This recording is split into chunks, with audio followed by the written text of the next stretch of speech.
ಸ್ನೇಹಿತರೆ ನಮಸ್ಕಾರ. ಇವತ್ತು ಸುಮ್ಮನೆ ಒಂಟಿ ಪ್ರಯಾಣ ಮಾಡೋಣ ಅಂತ ಬಂದೆ. ಹಾಗೆ ಆಗುಂಬೆಗೆ ಬಂದೆ. ಈಗ ತೀರ್ಥಹಳ್ಳಿ ಮಾರ್ಗದಲ್ಲಿದ್ದೆ ನಾನು. ಹೀಗೆ ಇಲ್ಲಿ ಬರುವಾಗ ಅನಿಸ್ತು ನನಗೆ, ಇಲ್ಲಿ ಗುಡ್ಡೆಕೇರಿ ಅಂತ ಒಂದು ಊರಿದೆ. ಈಗ ನಾವು ಅಲ್ಲಿಂದ ಗುಡ್ಡೆಕೇರಿಯಿಂದ ನಾವು ಕುಂದಾದ್ರಿ ಬೆಟ್ಟಕ್ಕೆ ಹೋಗೋಣ. ನೀವೆಲ್ಲ ನನ್ನ ಜೊತೆ ಇವತ್ತೊಂದು ಸಣ್ಣ ಪ್ರಯಾಣ ಮಾಡಿ.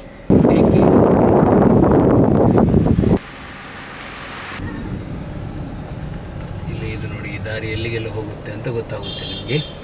ರೈಟಿಗೆ ಸಿಗ್ನಲ್ ಮಾಡೋಣ. ಗುಡ್ಡೆಕೇರಿ ಅಂತ ಇದೆ. ಅಲ್ಲಿಂದ ಶೃಂಗೇರಿ. ಈ ಮರಕ್ಕೆ ಗೊದ್ದದ ಮರ ಅಂತ ಕರಿತೀವಿ. ಎಲ್ಲ ಎಲೆ ಉದುರುತ್ತೆ ನೋಡಿ ಇದರಲ್ಲಿ. ಅದರ ಹಿಂದಿನ ಹಿನ್ನೆಲೆ ಆಕಾಶ ಮತ್ತು ಅದರ ಚಂದ ಒಂದು ಕಲಾತ್ಮಕವಾಗಿ ನಮ್ಗೆ ಕಾಣುತ್ತೆ ನೋಡಿ. ಹಾಗೆ ದಾರಿಯಲ್ಲಿ ಬರುವಾಗ ಒಂದು ಮನೆ ಸಿಕ್ತು ನೋಡಿ ಎಡಬದಿಯಲ್ಲಿ. ಮಲೆನಾಡಿನ ಮನೆಗಳು ನೋಡಿ, ತುಂಡುಪ್ಪರಿಗೆ ಅಂತ ಕರಿತೀವಿ ಅಥವಾ ಉಪ್ಪರಿಗೆ ಮನೆ ಅಂತ ಕರಿತೀವಿ. ಎಷ್ಟು ಚಂದ ಇದೆ ನೋಡಿ ಮನೆ.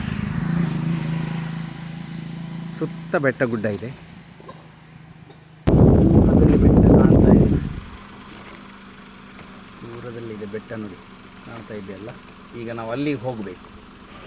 ಇಲ್ಲಿಗೆ 2 ರಸ್ತೆ ಸಿಗುತ್ತೆ ನಮಗೆ. ಒಂದು ಎಡಕ್ಕೆ ಒಂದು ಬಲಕ್ಕೆ ಹೋಗಿದೆ. ನಾವು ಇಲ್ಲಿಂದ ಬಲಕ್ಕೆ ತಿರುಗಬೇಕು. ಅಲ್ಲಿ ಬೋರ್ಡ್ ಇದೆ, ಕೆಂದಾಳ ಬೈಲು ಕುಂದಾದ್ರಿ ಅಂತೇಳಿ. ಕೆಂದಾಳ ಬೈಲು.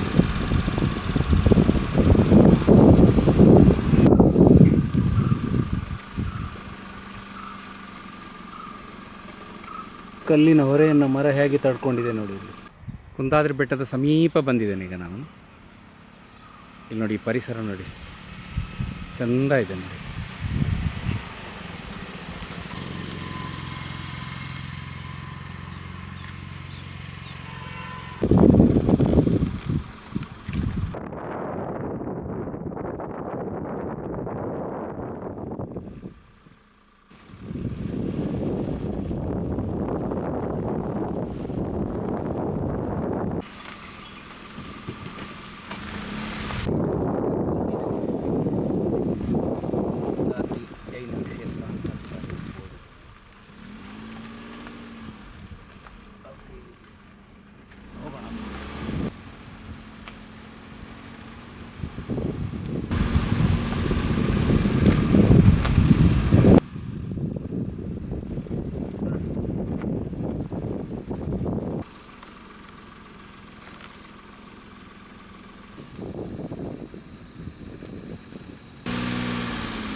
ಕುಂದಾದ್ರಿ ಬೆಟ್ಟದ ಸಮೀಪ ಬಂದಿಲ್ಲ.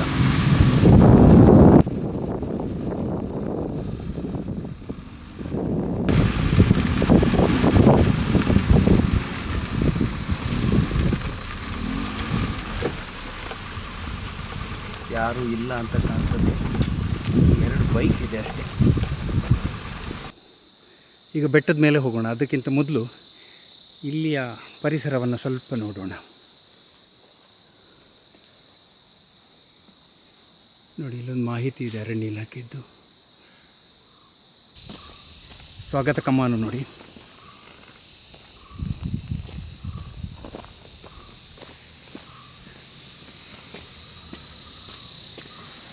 ಬೆಸ್ಟ್ ಮೆಟ್ಟಿಲುಗಳಿವೆ. ಹೆಚ್ಚಿಲ್ಲ, ತುಂಬ ಹೆದರುವ ಅಗತ್ಯ ಇಲ್ಲ. ಹೋಗೋಣ.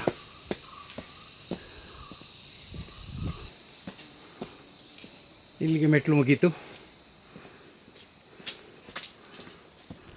ಕುಂದಾದ್ರಿ ಬೆಟ್ಟದ ಮೇಲಿರುವಂಥ ಜೈನ ದೇವಸ್ಥಾನ ನೋಡಿ. ಬಹುಶಃ ಪುರೋಹಿತರು ಇರಬೇಕು. ಇಲ್ಲಿನ ಮಾಹಿತಿಯನ್ನು ಅವರಿಂದಲೇ ತಿಳ್ಕೊಳ್ಳೋಣ.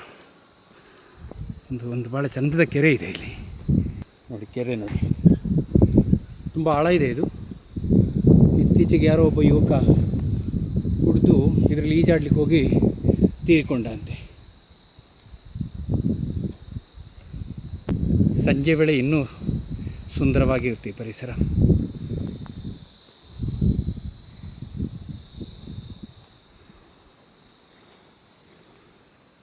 ಹಾಗೆ ದೇವಸ್ಥಾನದೊಳಗೆ ಹೋಗೋಣ.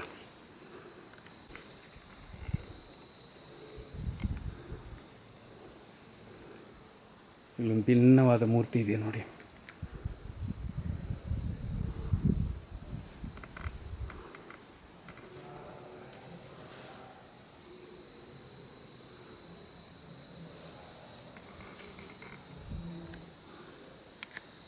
ಶಿಲಾಶಾಸನ.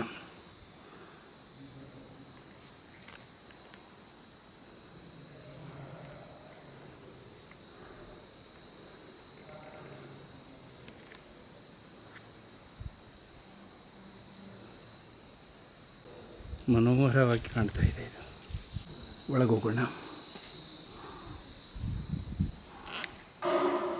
ಒಳಗಿನ ದೃಶ್ಯ ನೋಡಿ.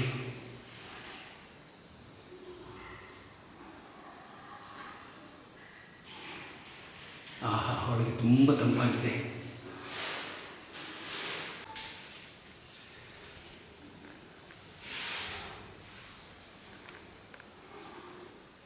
ಅಪರೂಪದ ದರ್ಶನ.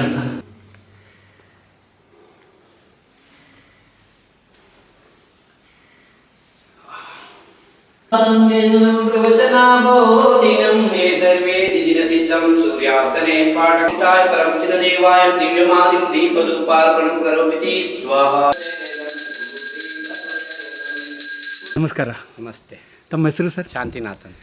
ಶಾಂತಿನಾಥ್. ತಾವಿಲ್ಲಿ ಕುಂದಾದರಿಯ ಬೆಟ್ಟದ ಮೇಲೆ ಪಾರ್ಶ್ವನಾಥ ದಿಗಂಬರ ಜೈನ ಬಸದಿಯ ಅರ್ಚಕರಾಗಿ ಸೇವೆ ಮಾಡ್ತಾ ಇದ್ದೀವಿ.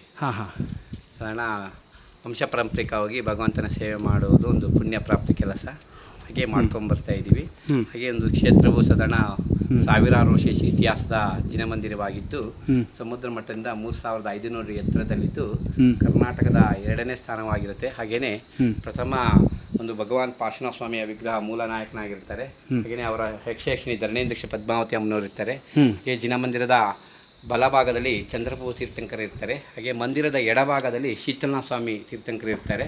ಹಾಗೆ ಮಾನಸ್ತಂಭದ ಮೇಲೆ ವಿರಾಜಮಾನಾಗಿರುವಂಥ ಶ್ರೀಮಂದ್ರ ಸ್ವಾಮಿ ಬ್ರಹ್ಮೇಶ್ವರ ದೇವರನ್ನು ಪ್ರತಿಷ್ಠಾಪನೆ ಮಾಡಿರ್ತಾರೆ. ಹಾಗೆ ಒಂದು ಜಿನಮಂದಿರವನ್ನು ಸಾಧಾರಣ ಕ್ರಿಸ್ತಪೂರ್ವದಲ್ಲಿ ತೈಲಪ್ಪರಾಜ ಮತ್ತು ಭೈರವೇಂದ್ರ ಎಂಬ ಜೈನ ಅರಸರ ಆಳ್ವಿಕೆಗೆ ಒಳಪಡುತ್ತೆ. ಆ ಕಾಲದಲ್ಲಿ ಜಿನಮಂದಿರ ಕಟ್ಟಿಬಿಟ್ಟು ಸಾವಿರಾರು ವರ್ಷ ಕಾಲ ರಾಜ್ಯಭಾರ ಮಾಡ್ತಾರೆ. ಆ ಕಾಲದಲ್ಲಿ ಬಹಳಷ್ಟು ಈ ಭಾಗದಲ್ಲಿ ಜೈನ ಸಮಾಜ ಇರುತ್ತೆ ಅಂತ ಒಂದು ಶಿಲಾಮಯ ಉಲ್ಲೇಖನೆ ಇರುತ್ತೆ. ಕ್ರಿಸ್ತಪೂರ್ವದಲ್ಲಿ ಸಾಧಾರಣ ಈ ಭಾಗದಲ್ಲಿ ಶಿವಮೊಗ್ಗ, ಚಿಕ್ಕಮಗಳೂರು, ಹಾಸನ, ಉಡುಪಿ ಡಿಸ್ಟಿಕ್ನಲ್ಲಿ ಲಕ್ಷಾಂತರ ಜನ ಜೈನ ಬಾಂಧವರು ಇರ್ತಾರೆ. ಹಾಗೆ ಜೈನ ಧರ್ಮದ ನಿಯಮ ತುಂಬ ಕಷ್ಟ ಆಗುತ್ತೆ. ಧರ್ಮದ ನಿಯಮಗಳು ಪರಿಪಾಲನೆ ಮಾಡೋದು, ಕಠೋರವಾದ ಋತುಗಳನ್ನು ನಿಯಮಾನುಸಾರವಾಗಿ ಪರಿಪಾಲನೆ ಮಾಡಲಿಕ್ಕೆ ಅಸಾಧ್ಯವಾದ್ರಿಂದ ಆ ಧರ್ಮವನ್ನು ಬಿಟ್ಟು ಇನ್ನೊಂದು ಧರ್ಮಕ್ಕೆ ಕನ್ವರ್ಟೆಡ್ ಆಗ್ತಾರೆ. ಅಂದ್ರೆ ಜೈನ ಧರ್ಮವನ್ನು ತ್ಯಜಿಸಿ ಮತಾಂತರಾಗಿ ಹಿಂದೂಸಂ ಕನ್ವರ್ಟೆಡ್ ಪರಿಪಾಲನೆ ಮಾಡ್ಕೊಂಡು ಹೋಗ್ತಾ ಇರ್ತಾರೆ.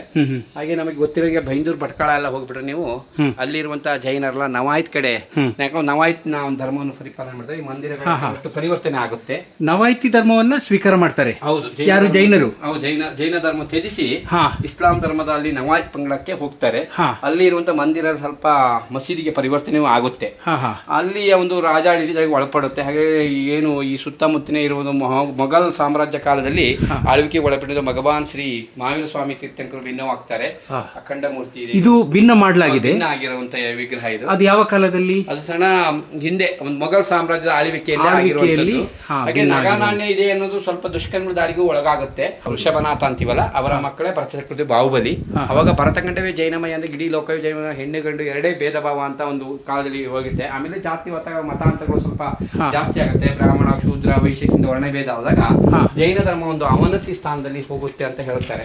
ಕೆರೆಗಳಿಗೆ ಸಮೇತ ಪಾಪ ವಿಚ್ಛೇದಿನಿ ಸರೋವರ ಅಂತ ವರದಾನ ಇರ್ತಾರೆ. ಒಂದು 106 ಅಡಿ ಆಳ ಇನ್ನೊಂದು ಮಂದಿರದ ಪಕ್ಕದಲ್ಲಿ ಕೂಡ ನಾಗ ಸರೋವರ ಅಂತ, ಅದು 18 ಅಡಿ ಆಳ ಇದೆ. ಅದು ಎಲ್ಲಿದೆ? ಅದು ಪಕ್ಕ ಇದೆ. ಇನ್ನೊಂದು ಕೆಳಗಡೆ ತಾವರೆ ಕೆರೆ, ಅದು 18 ಅಡಿ ಆಳ ಇದೆ. ಅದು ಸಂಪೂರ್ಣ ಬತ್ತಿ ಹೋಗಿರುತ್ತೆ. ಈ ಒಂದು ಕುಂದಕುಂದ ಮಹಾಮುನಿಗಳು ಬಂದಿರೋದೇ ಕ್ರಿಸ್ತಪೂರ್ವ ಸಾಧಾರಣ ಒಂದು 2000 ವರ್ಷ ಇತಿಹಾಸದಲ್ಲಿ ಕುಂದಕುಂದ ಮಹಾಮುನಿಗಳು ಬಂದು ಇಲ್ಲಿ ತಪಸ್ಸು ಮಾಡಿ ಅಂತರ್ಗಾಮಿ ಸಿದ್ಧಿಯನ್ನು ಪಡ್ಕೊಳ್ತಾರೆ. ಕುಂದಕುಂದಾಚಾರ್ಯ ಮಹಾಮುನಿಗಳು ಮಹಾವೀರ ತೀರ್ಥಂಕರ ನಂತರದಲ್ಲಿ ಕುಂದಕುಂದ ಮಹಾಮುನಿಗಳೇ ಮುನಿವರಲ್ಲಿ ಪ್ರಥಮಾಚಾರ್ಯರು. ಇಲ್ಲಿಂದ ಮಹಾವಿದೇಹಿ ಕ್ಷೇತ್ರಕ್ಕೆ ಹೋಗ್ತಾರೆ. 11 ವರ್ಷಕ್ಕೆ ಬಾಲ ಬ್ರಹ್ಮಚಾರಿತ್ವ, 17 ವರ್ಷಕ್ಕೆ ನಿರ್ವಾಣ ಮುನಿ ದೀಕ್ಷಾ. ಇಲ್ಲಿಂದನೇ ಮಹಾವಿದೇಹಿ ಕ್ಷೇತ್ರಕ್ಕೆ ಹೋಗಿರೋದು. ಇಲ್ಲಿಂದ ಭಗವಂತನ ದರ್ಶನ ಆಗುತ್ತೆ. ಆ ನೇರದಲ್ಲಿ ನಿಂತ್ಕೊಂಡು ಕಿಟಕಿಯಲ್ಲಿ ಮುಂಭಾಗ ನೋಡಿದಾಗ ಮಾನಸ್ತಂಭದಲ್ಲಿ ಭಗವಂತರು ಇರುವಂಥದ್ದು ಕಾಣುತ್ತೆ ನೋಡಿ, ನೇರದಲ್ಲಿ. ಇಲ್ಲಿಂದಲೇ ಮಹಾವಿದೇಹಿ ಕ್ಷೇತ್ರ ಭಗವಂತನ ಸಾನ್ನಿಧ್ಯ, ದೇವಲೋಕಕ್ಕೆ ಹೋಗ್ತಾರೆ ಅಂತ ಹೇಳ್ತಾರೆ. ಆಮೇಲೆ ಇಲ್ಲಿ ಸಲ್ಲೇಖನ ವೃತ್ತ ಆಗುತ್ತೆ. ಅವರು ಸಮಾಧಿ ಬನ್ನ, ಗ್ರೌಂಡ್ ಫ್ಲವರ್. ಇದು ಹಿಂದಿನ ಕಾಲದಲ್ಲಿ ಕಲ್ಲಿನ ಗುಹೆಯ ಮಧ್ಯೆ ಚರಣಪಾಲಕದ ಸಿಂಬಲ್ ಇದೆ ನಿಮಗೆ. ಬನ್ನಿ, ಇಲ್ಲಿ ಧ್ಯಾನ ಗುಹೆ ಇದೆ. ಮನೋಹರ ದೃಶ್ಯ ಇದು. ಇದು ಸಾಧಾರಣ ಪಶ್ಚಿಮ ದಿಕ್ಕಿನಲ್ಲಿ ಬರುತ್ತೆ ಇದು. ಪೂರ್ವ ದಿಕ್ಕಿನಲ್ಲಿ ಸೂರ್ಯ ಉದಯನಾಗಿ ಪಶ್ಚಿಮ ದಿಕ್ಕಿನಲ್ಲಿ ಮುಳುಗುವಂಥ ಸೀನ್ರಿ ತುಂಬ ಅದ್ಭುತವಾಗಿ ಕಾಣುತ್ತೆ. ಹೌದು ಸ್ನೇಹಿತರೆ, ನೋಡಿ ಈ ಪರಿಸರ ಕುಂದಾದ್ರಿ ಬೆಟ್ಟದ ಮೇಲಿನಿಂದ ನೋಡುವಂಥ ವಿಹಂಗಮ ನೋಟ ಇದು.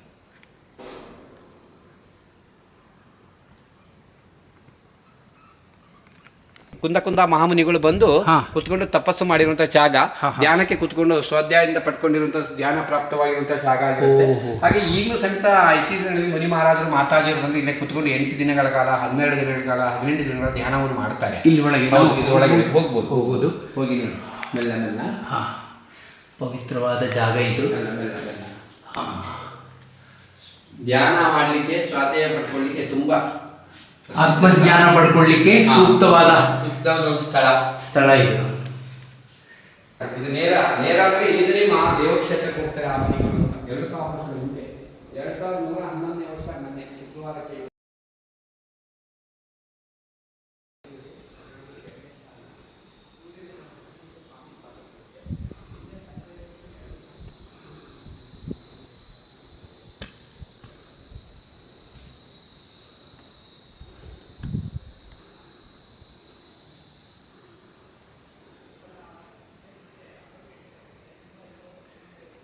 ಸ್ನೇಹಿತರೆ, ಇವತ್ತು ಭಾಳ ವಿಶೇಷವಾಗಿ ನನಗೆ ಈ ಪಾರ್ಶ್ವನಾಥ ತೀರ್ಥಂಕರ ಬಸದಿಯ ಒಂದು ದರ್ಶನ ಆಯಿತು. ಅರ್ಚಕರು ಬಹಳ ಸುಂದರವಾದ ವಿವರಣೆಯನ್ನು ಕೊಟ್ಟರು. ಇದೊಂದು ಸಣ್ಣ ಕೆರೆ ನೋಡಿ.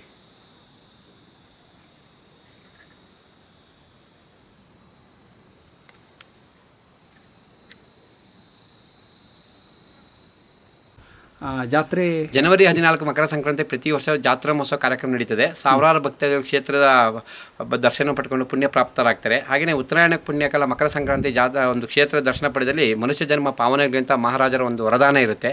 ಹಾಗೆಯೇ ಅವತ್ತಿನ ದಿವಸ ವಿಶೇಷ ಒಂದು ಪೂಜೆಯನ್ನು ಮಾಡಿ ಕ್ಷೇತ್ರದ ಅಭಿವೃದ್ಧಿ ಕಾರ್ಯವನ್ನು ಹೆಚ್ಚಿನ ಇದಾಗಿ ಮುಂಬುಚ ಮಠದಿಂದನೇ ಉಳ್ಕೊಳ್ಳೋಕೆ ವ್ಯವಸ್ಥೆ ಸ್ವಲ್ಪ ಬೆಳಿಗ್ಗೆ ಬಂದು ದರ್ಶನ ಮಾಡ್ಕೊಂಡು ಸಂಜೆ ತನಕ ಇದ್ದು ದೀಪೋತ್ಸವ ಕಾರ್ಯಕ್ರಮ ಪೂರೈಸ್ಕೊಂಡು ಹೋಗ್ತಾರೆ ಎಲ್ಲ ಭಕ್ತರು. ಭೋಜನ ವ್ಯವಸ್ಥೆ ಎಲ್ಲ ಇರುತ್ತೆ. ಸ್ನೇಹಿತರೆ, ನೋಡಿದ್ರಲ್ಲ ಕುಂದಾದ್ರಿ ಬೆಟ್ಟ, ಅದರ ಪೂರ್ಣ ಮಾಹಿತಿಯನ್ನು ಪುರೋಹಿತರು ಯಾವ ರೀತಿ ಕೊಟ್ಟರು ನೋಡಿ. ಬನ್ನಿ, ಬಿಡುವಾದಾಗ ಸಮಯ ಸಿಕ್ಕಾಗ ರಜೆಯ ದಿನಗಳಲ್ಲಿ ಇಲ್ಲಿಗೆ ಬಂದು ಈ ಸುಂದರವಾದ ಒಂದು ಪರಿಸರವನ್ನು ನೋಡಿ, ಜೈನ ಬಸದಿಯನ್ನು ನೋಡಿ, ಅಲ್ಲಿಯ ಸೌಂದರ್ಯತೆ, ಅಲ್ಲಿಯ ದೈವಿಕತೆಯನ್ನೆಲ್ಲ ನೋಡಿ ಆನಂದಿಸ್ಬೇಕು ನೀವೆಲ್ಲ. ಆಗಾಗ ಬರ್ತಾಯಿರಿ. ನಮಸ್ಕಾರ.